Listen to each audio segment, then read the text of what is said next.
नमस्कार भक्तजनों, श्री शिवाय नमस्तुभ्यम। महाशिवरात्रि व्रत की कथा सुनाने जा रही हूँ।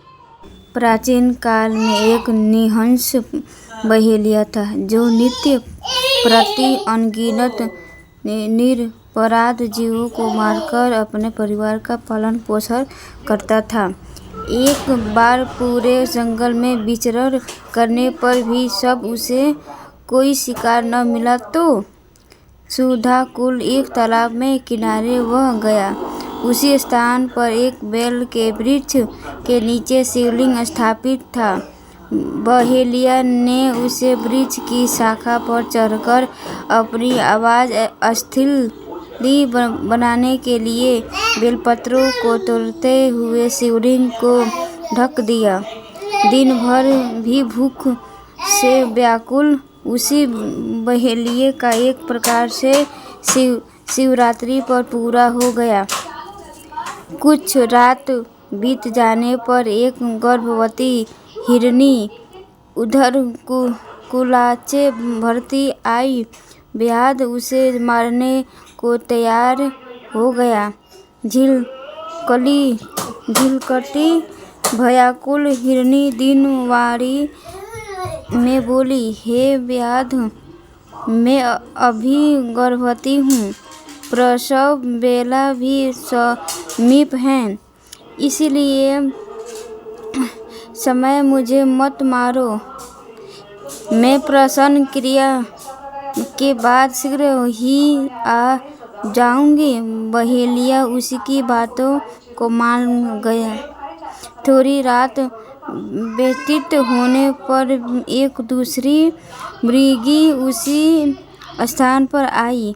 बहेलिये के निशान साधते ही उस मृगी ने भी निवेदन किया कि मैं भी अभी ऋतुक्रिया से निवृत्त सकामा हूँ, इसलिए मुझे पति समागम करने दीजिए।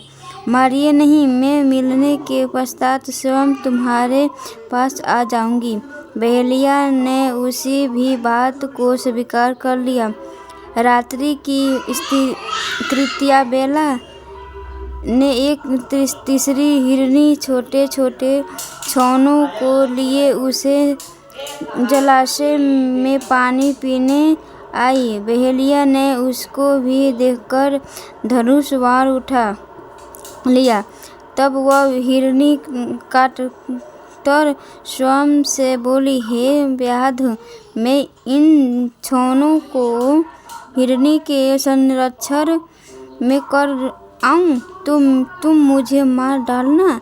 बहेलिया ने दिन वचनों से प्रभावित होकर इसे भी छोड़ दिया।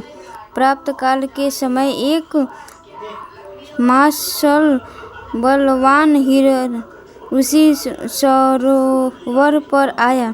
बहेलिया ने पुनः अपने स्वभाव अनुसार शर संधान करना चाहा।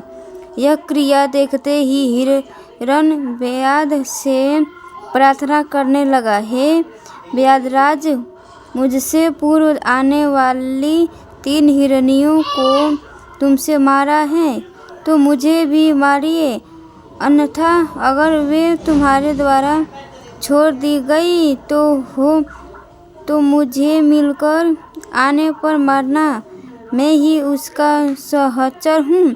हिरण की कुल्हाड़ी वारी सुनकर बहेलिया ने रात भर की बीती बात कह सुनाई तथा उसे भी छोड़ दिया।